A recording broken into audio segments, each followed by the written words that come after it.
My mother used to joke that the best gift I could get would be a bunch of cardboard boxes and some masking tape, because my goal was always to construct things and tape them together and fabricate new things, whether it was a castle or whether it was a fort to keep away the enemy or whatever.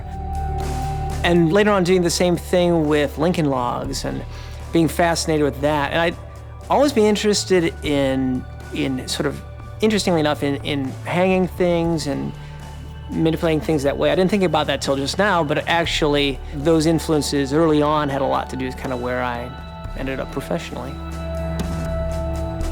Sometime I think in the mid-'70s, I saw this documentary, and it was called Wings Over America, which, as one might expect, was about the band Wings, Paul McCartney's then band.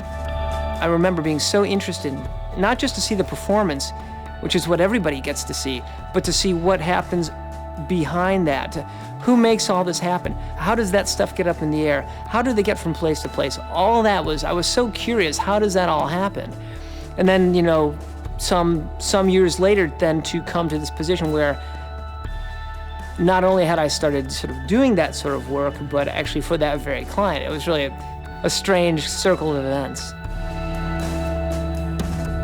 All those years through school and even in the first stages of your career, obviously people are learning, but I think those who are largely successful professionally are people who keep learning. They keep absorbing new things. They want to find out more, and they want to maybe grow professionally.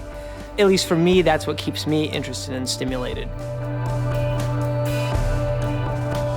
So to that end, I tended to wear more than one hat. For Radio City, I am a house engineer. For another client, Peter Frampton or Faith Hill, I'm a monitor engineer. For another client, Paul McCartney, I'm a monitor technician. And while those are all related jobs, they are different jobs. They require different skill sets. And that is part of what keeps things interesting to me, is I'm sort of forced to learn new things, work in new situations, and that keeps it all fresh. That keeps things stimulating professionally. He is like the quickest man on stage. You know, it's like, there he is, and there he is, he's over there. So we always say, Tike, slow down, we need you.